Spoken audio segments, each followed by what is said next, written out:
मान्यवर महानुभाव, आज मैं आपके समक्ष व्याख्यान माला के क्रम में अष्टम पुष्प को प्रस्तुत करने जा रहा हूं। इससे पहले मैंने साहित्य में प्रकृति का मूर्तिकरण इस विषय पर अपनी बातें रखी थी। आज इसी क्रम में प्रकृति के मानवीकरण के संबंध में अपने विचार रखेंगे। इससे पहले मैंने ये कहा था कि जो प्रकृति के विभिन्न सूर्य चंद्र आदि हैं, उनका विभिन्न रूपों में मूर्तिकरण किया गया। जैसे उनके हाथ पैर हों, सिर हों, मनुष्य हों, इस प्रकार से किया गया। आज मैं यह प्रस्तुत करने जा रहा हूं कि जो इनके अधिष्ठाता देवता हैं, उनका भी मानवीकरण किया गया और उनके जो अन्य सगे संबंधी हैं, उनको भी मानवीकरण के रूप में प्रस्तुत किया गया। जैसे उदाहरण के रूप में अत्यंत प्रसिद्ध इंद्र देवता को लेते हैं।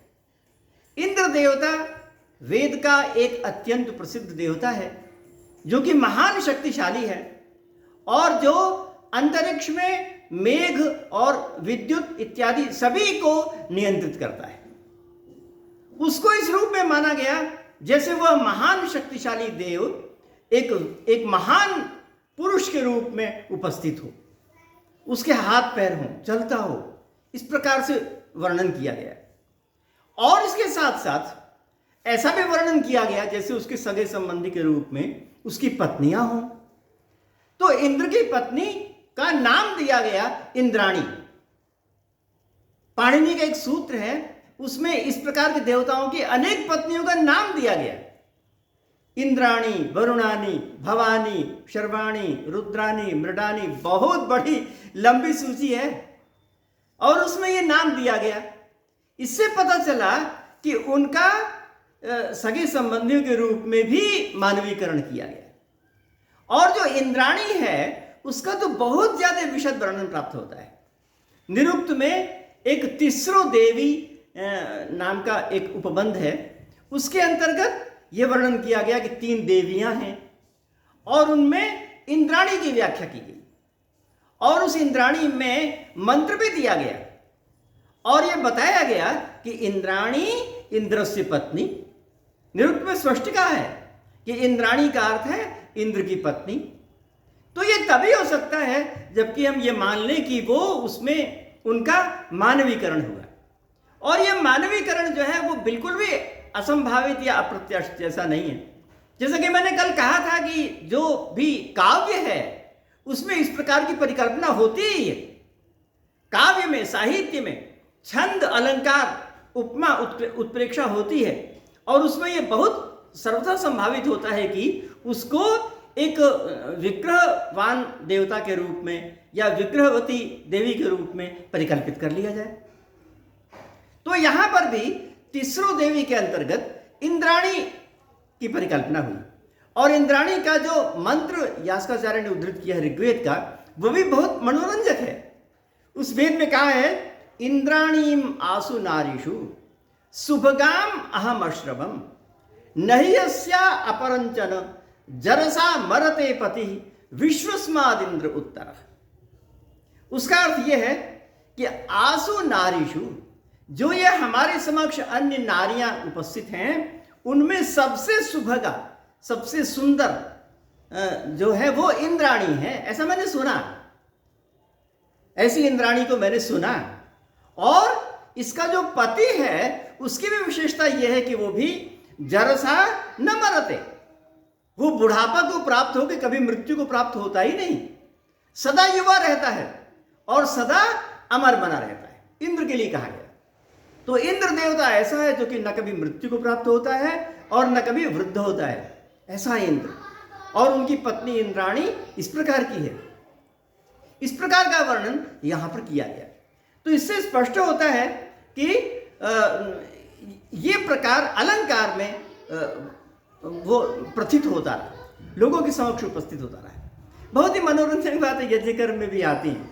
यज्ञकर्म में एक बहुत से पात्र होते हैं, आप जानते हैं, लकड़ी के बने हुए पात्र होते हैं, घी इत्यादि को रखने के लिए, अर्घ्य देने के लिए सभी होते हैं। उसमें से एक पात्र है अंतर्धान कटम। अंतर्धान कटम ये एक चटाई नुमा पात्र होता है, तो वो होता है। और उसके संबंध में यज्ञ में ये लिखा हुआ है, कहा गया है कि इसकी उपयोगिता क्या है। तो कहते हैं कि यज्ञ में आवाहन करने के लिए इंद्र का आवाहन किया जाता है और इंद्राणी का भी आवाहन किया जाता है। तो जब इंद्राणी का आवाहन होगा तो वो वेदी पर उपस्थित होकर के लज्जा कर सकती हैं। तो वो लज्जा ना करें, इसलिए उनके सामने एक पर्दे की तरह का अंतर्धान कटम ये लगा दिया जाता है। तो उससे उनकी लज्जा का निवारण हो जाता है। तो ये अंतर्धान कटम की उपयोगिता है। मतलब बिल्कुल ही जैसा कि सामान्यतः होता है वैसे ही संपूर्ण प्रक्रिया उनके देवियों के आगमन पर होती। तो ये एक बहुत ही स्वाभाविक और विचित्र भी है जो कि इस प्रकार की परिकल्पना हुई। बहुत सी परिकल्पना, यानी जो चेतन हैं, देवताओं को चेतन मानकर और उनकी देवियों के रूप में ऐसी बहुत सी परिकल्पना हुई। आगे मैं संक्षेप में ऐसे उदाहरण प्रस्तुत करने जा रहा हूं जहां पर कि जो अचेतन हैं उनके भी सगे संबंधियों की परिकल्पना की गई। अभी मैंने कहा था कि चेतन की सगे संबंधियों की परिकल्पना की गई। आगे अचेतन जो हैं उनकी भी ऐसी परिकल्पना की गई, सगे संबंधी के रूप में, विग्रहवान के रूप में, शरीरधारी के रूप में कल्पना की गई। और इसका एक सबसे बढ़िया उदाहरण अरण्यानी का है। अरण्यानी शब्द ऋग्वेद में आया है और अरण्यानी का अर्थ लिखा है अरण्य से पत्नी, अरण्य की पत्नी, ये अर्थ लिखा हुआ है निरुक्त में। यद्यपि आगे चल करके जो अष्टाध्यायी के भाष्यकार कात्यायन हैं, वार्तिककार हैं, उन्होंने कहा कि जो महद अरण्यम अरण्यानी होता है, जो बहुत बड़ा अरण्य हो उसको अरण्यानी कहते हैं। ये उनका कहना है। परंतु उनसे बहुत पहले जो यास्काचार्य हैं उन्होंने कहा कि नहीं, अरण्य से पत्नी है।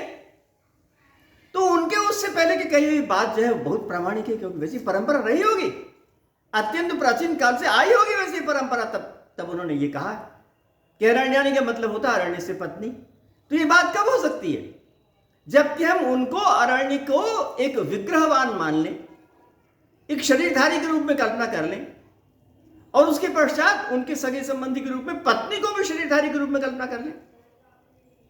तो ये कल्पना थी कि शरीरधारी अरण्य है, फिर उनकी पत्नी भी शरीरधारी है। इस प्रकार से कल्पना होती है।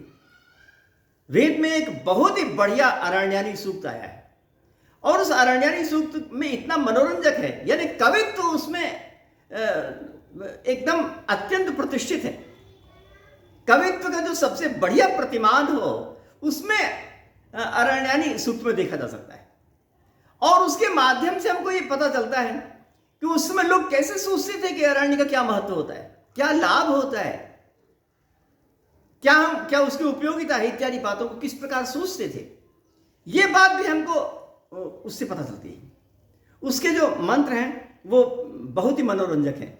एक मंत्र में कहा है कि अरण्यानि अरण्यानि या प्रेव नश्यसि कथा ग्रामम न पृच्छसि त्वा भीरिव विन्दति। उसका अर्थ यह है कि ए अरण्यानी, तुम्हारा तो काम यह है कि एक जंगल से दूसरे जंगल में चली जाती हो, एक जंगल से दूसरे जंगल में ही तुम परिभ्रमण करती हो और गांव की ओर तो कभी देखती भी नहीं। ये कैसी तुम्हारी विचित्र स्थिति है? ऐसा कवित्व के रूप में कहा गया। दूसरे मंत्र में कहा कि आंजन गंधिम बहवन्नाम अकृषीवलाम प्राहम मृगाणाम मातरम अरण्यानीम अशंसिशम।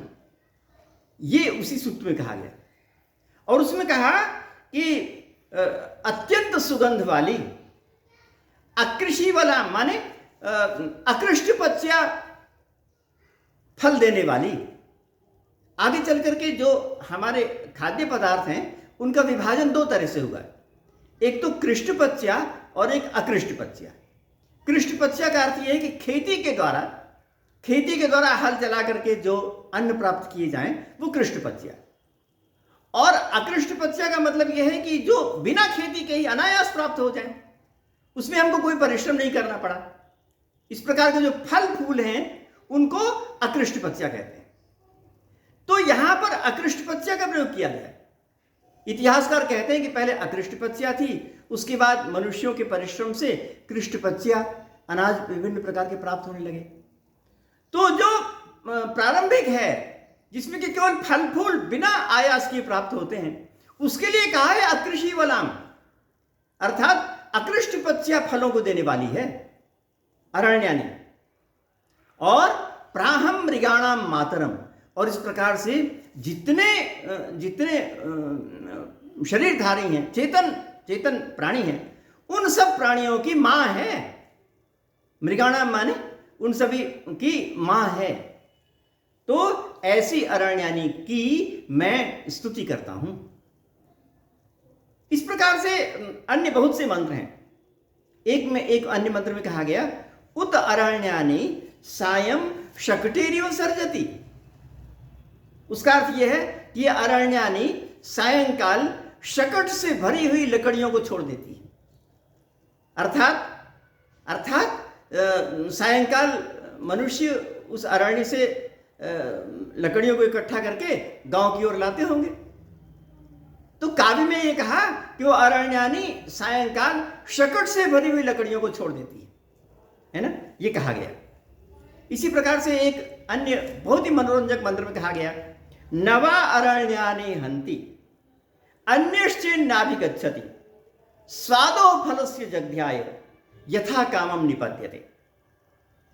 अर्थात वह अरण्यानी किसी को मारती नहीं है जब तक उसको कोई ना मारे, और स्वादो फल को प्राप्त करने के लिए, खाने के लिए लोग उसके पास यथेच्छ रूप से आते हैं।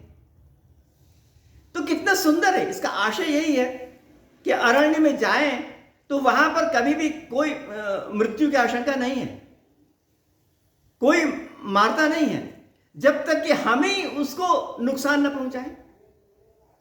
अगर हम हर अरण्य के वस्तुओं को या उनके पशु पक्षियों को नुकसान पहुंचाएं तो वो हो सकता है कि हमको मारे, परंतु वैसे सामान्यतया वो नहीं मारता है। और जितने भी लोग हैं वो स्वादो फल का उपभोग करने के लिए वहां पर यथेच्छ रूप से पहुंचते रहते हैं। जिसकी भी इच्छा हो, परमिट नहीं लेना पड़ता है ना, यथेच्छ रूप से वहां पर पहुंचते रहते हैं, और वो अरण्यानी सबको तृप्त करती है। तो इस प्रकार से काव्य से, अलंकार से जो बहुत सी बातें निकलती हैं वो इस मंत्र में कही गई हैं। और इस मंत्र में भावना देखी गई है कि वो किस भावना से अपनी बातों को प्रकट करते थे इत्यादि। अब यहां पर हम एक अन्य उदाहरण भी प्रस्तुत कर सकते हैं। जैसे कि पृथ्वी है, तो पृथ्वी को पृथु की सुता के रूप में वर्णन किया गया। पृथु एक राजा हैं, उनकी सुता माने पुत्री के रूप में वर्णन किया गया। ये जो पृथ्वी है उसके व्याख्याएं अनेक प्रकार से हैं। एक व्याख्या तो यह है कि पृथ्वी प्रथनात्, शाकटायन ने कहा था। निरुक्तकार के जमाने में पृथ्वी का निर्वचन करते हुए शाकटायन ने कहा था कि पृथ्वी प्रथनात्, है ना। तो प्रथन होता है, यतिकर्म में कहा जाता है पुरोडाशम प्रथयति, पुरोडाश को प्रथन करता है। तो पुरोडाश कैसा होता है? लगभग गोले रंग का होता है, गोले आकृति का होता है। तो उसमें उंगली से दबा दिया जाता है तो वो प्रथन हो जाता है। यानी पुरोडाश अपने आप में गोलाकार है, और प्रथन करने के बाद वो फ्लैट हो जाता है, फ्लैट बन जाता है। तो जैसे पुरोडाशम प्रथयति है, जिस प्रकार से पुरोडाश का प्रथन हुआ, उसी प्रकार से पृथ्वी का प्रथन हुआ। यानी पृथ्वी पहले तो गोल रही होगी, और उसके पश्चात प्रजापति ने उसका प्रथन किया। प्रथन किया माने उसको दबाया, और दबाने से वो विस्तृत हो गई, फ्लैट हो गई। तो आजकल हम जो पृथ्वी देखते हैं वो फ्लैट है, और वो प्रजापति के दबाने के कारण से हुई है। ये एक भावना, एक सोच। देखिए, प्रत्येक प्रकार की वस्तुओं की जो सोच है वो विभिन्न वर्गों में विभिन्न प्रकार का रहा है। हम एक ही प्रकार से सोच की कल्पना नहीं कर सकते। जो बिल्कुल वैज्ञानिक हो, जो बिल्कुल तर्कपूर्ण हो, केवल उसी प्रकार की सोच की कल्पना नहीं कर सकते। अभी तो बहुत प्रकार के लोग रहे, बहुत प्रकार का चिंतन रहा, बहुत प्रकार का सोच रहा। तो वो सोच जो है विभिन्न प्रकार के उदाहरणों में, विभिन्न प्रकार के काव्यों में, वचनों में उपस्थित हो गया है। तो हम उनमें से निकाल करके ये पाते हैं कि कैसा कैसा सोच रहा होगा। व्युत्पत्तियों में उस प्रकार का सोच रह गया है। तो पृथ्वी शब्द की जो व्युत्पत्ति की शाकटायन है कि प्रथनात् पृथ्वी, उससे ये सोच, उनका जो थिंकिंग है, उनका जो सोच है, वो प्रतीत होता है कि वो सोचते थे कि जिस प्रकार से कोई गोलाकार रही हो पुरोडाश के समान, उसको दबा दिया गया हो तो फ्लैट बन गई। ये एक चिंतन था। और हमें यहां पर नहीं जाना है कि वो चिंतन कितना वैज्ञानिक है कितना नहीं, परंतु चिंतन था ऐसा इसलिए पृथ्वी को कहा गया। ये एक सोच था। दूसरा सोच ये है, पृथ्वी की ही व्याख्या के संदर्भ में दूसरा सोच ये है कि पृथु नाम के राजा हुए वेदों में, और उसके पश्चात भी वैन्य पृथु का वर्णन आता है। वैन्य पृथु का मतलब है कि वेन राजा के पुत्र पृथु, ये वर्णन आता है। और वैन्य पृथु की बहुत सी विशेषताएं आगे चल के महाभारत में, पुराणों में खूब विस्तार से उनकी चर्चा की गई है कि वेन किस प्रकार के थे और पृथु किस प्रकार के थे। तो वेन की जो और चर्चाएं हैं उन पर हम यहां पर नहीं जाएंगे। हम यहां पर तो वेन के पुत्र जो पृथु हैं उनके संबंध में अपनी बातें कह रहे हैं। तो वेन के पुत्र जो पृथु हैं उनके संबंध में महाभारत में लिखा कि पृथुम वैन्यम नृपवरम पृथ्वी यस्या भवत् सुता प्रजापतिम सार्वभौमम कीर्तयेत् वसुधाधिपम। ये बात महाभारत में कही गई। उन्होंने कहा कि पृथुम नृपवरम, जो अत्यंत श्रेष्ठ नृप पृथु हैं, उनकी सुता पुत्री पृथु बन गई, पृथ्वी बन गई। ऐसी पृथ्वी उनकी पुत्री हुई। तो महाभारत में यह भी सब लिखा हुआ है कि पृथ्वी को उन्होंने कहा कि हे वत्से, तुम प्रजाजनों के लिए विभिन्न प्रकार के धन धान्य प्रदान करो। तो फिर उसने धन धान्य प्रदान करने का उपक्रम किया। तो आगे महाभारत में यह भी लिखा है कि पृथु ने उसको कृष्टपच्या बनाया। माने पहले अकृष्टपच्या थी, मैंने उसका वर्णन पहले किया कि जो अनायास ही फल फूल प्राप्त हो जाते उनको अकृष्टपच्या कहते हैं। पृथु ने उसको कृष्टपच्या बनाया, उसमें खेती की, उसमें हल चलाया, और तब वह कृष्टपच्या भूमि बन गई। तो ये पृथु का कमाल था। महाभारत में लिखा है कि पहले तो उद्घाटनी भूमि अर्थात ऊंची नीची भूमि थी। पृथु ने अपने लोगों को इकट्ठा करके उसको समतल बनाया, उसमें हल चलाया, खेती की, और ऐसा करने से उनको अनेक प्रकार के धन धान्य प्राप्त होने लगे। तो फिर उसमें महाभारत में लिखा कि जो मनुष्य हैं उन्होंने अपने इस प्रकार के प्रयत्नों से अनेक प्रकार के धन धान्य को दुहा, और असुरों ने अन्य प्रकार से दुहा, और मनुष्यों ने इसको इस रूप में दुहा। ऐसा वहां पर कहा है। तो इससे पता चला कि जो पृथ्वी है वो पृथु की पुत्री के रूप में वहां पर कही गई है। ये सब अलंकार है, और अलंकार में ये माना जाता है कि जिस प्रकार से हमने पुत्री को पालन किया, उसी प्रकार से उसका पालन करते हुए मनुष्यों ने उससे अनेक प्रकार की चीजें प्राप्त की। वर्णन अनेक प्रकार के हैं। वर्णन में तो एक वर्णन में कहा गया सानो भूमि विसृजताम माता पुत्राय में पया, अर्थात वह भूमि हमारे लिए पयः दुग्ध प्रदान करे, जिस प्रकार मां अपने पुत्र के लिए दुग्ध प्रदान करती है। तो इस प्रकार से वो भूमि भी मां हो गई, अपनी मां भी मां है और भूमि भी मां हो गई, क्योंकि उसने पूरे जीवन भर अन्न रूपी दुग्ध प्रदान किया है। तो अन्न रूपी दुग्ध प्रदान करने के कारण से वो भी माता के रूप में है, इसलिए वहां पर यह मंत्र कहा गया। तो उस मंत्र में पृथ्वी को माता के रूप में कहा। वह मां है क्योंकि उसने अन्न आदि प्रदान किए हैं। और इस पृथ्वी में यहां पर इस वर्णन में पृथ्वी की सुता के रूप में प्रदान किया, परंतु वहां पर भी उन्होंने ये बताया कि जो मनुष्य है उन्होंने उससे अनेक प्रकार के धन धान्य प्राप्त किए। तो ये वर्णन है जो कि मानवीकरण के द्वारा प्रस्तुत किया गया। अपनी पूरी बातें कह देना और सभी बातों को अलंकार में कहना, ये प्राचीन ग्रंथों का कमाल है, ये प्राचीन वर्णनों की विशेषता है। हम लोग इस प्रकार के वर्णनों को विशेषता मानते हैं।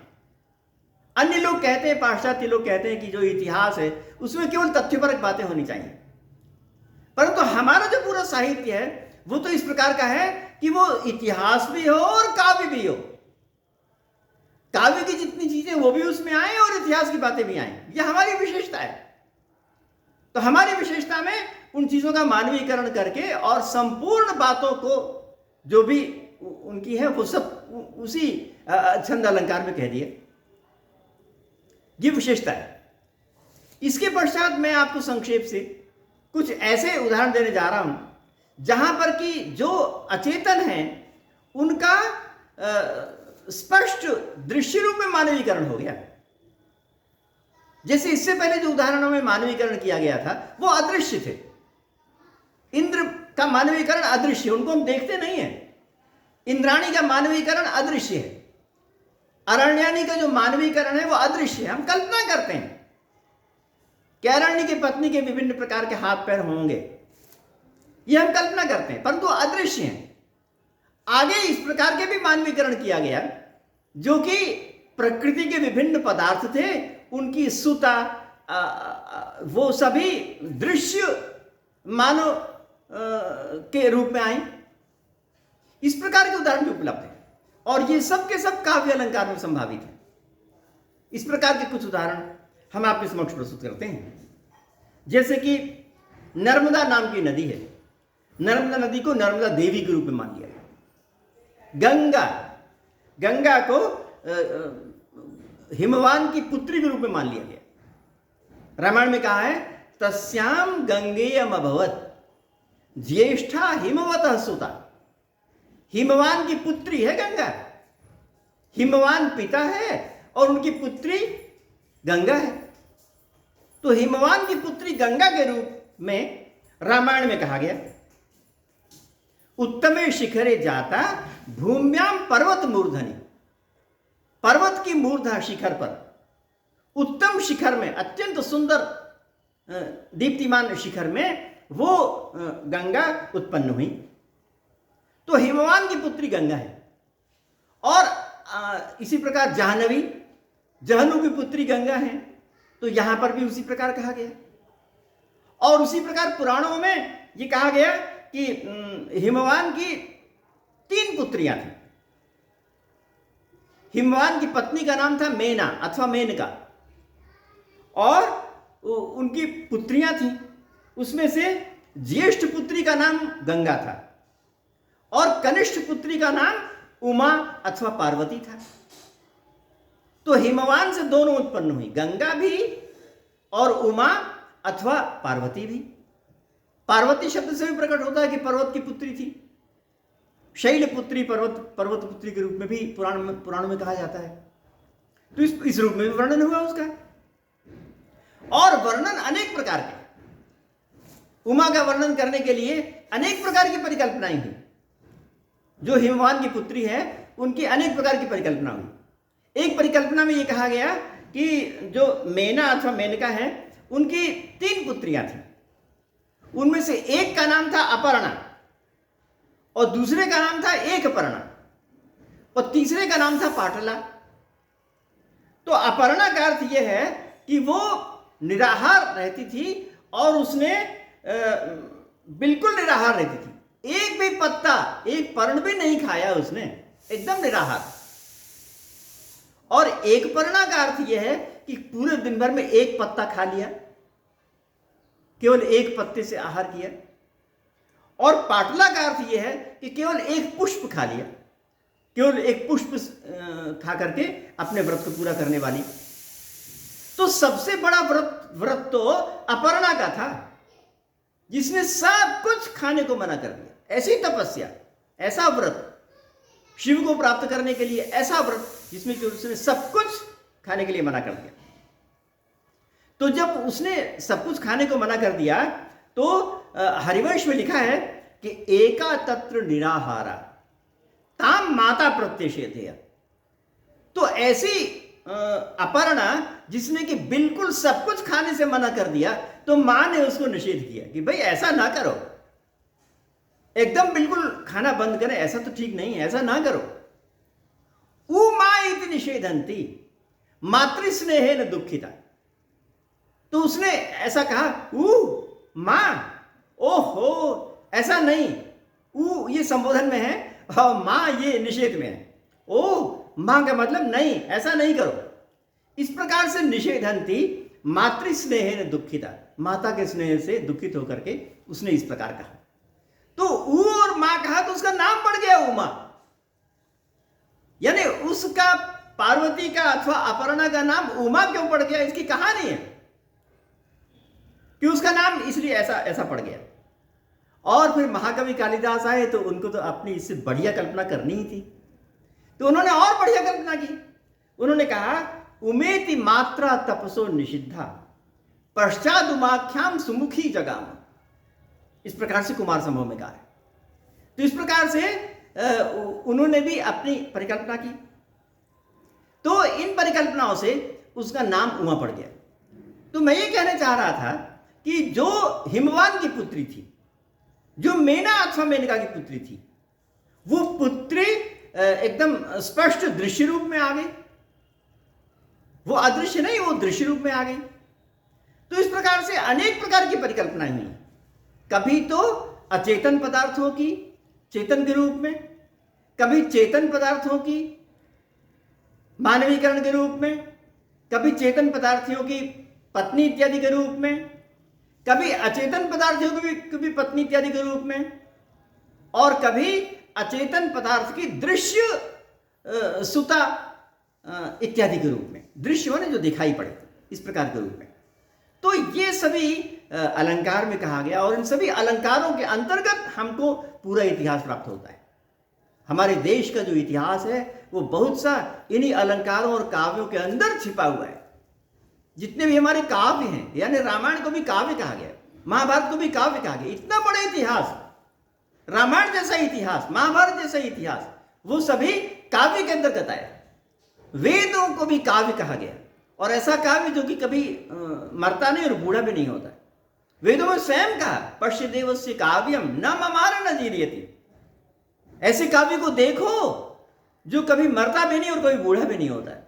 तो इन प्रकार के काव्यों में इतिहास की बहुत सी बातें आई, और मनुष्य की भावनाएं आई, मनुष्य का जो सोच आया, मनुष्य जिस प्रकार से उस समय की वस्तु को सोचता था, उनमें जो वात्सल्य था, उनमें जो प्रशंसा के भाव थे, सामान्य जो देखे जाने वाले पदार्थों के प्रति जो प्रशंसा के भाव थे, वो सभी प्रशंसा के भाव इस प्रकार के, इस छंदों में, इस प्रकार के अलंकारों में गुंथे हुए हैं, पिरोए हुए हैं।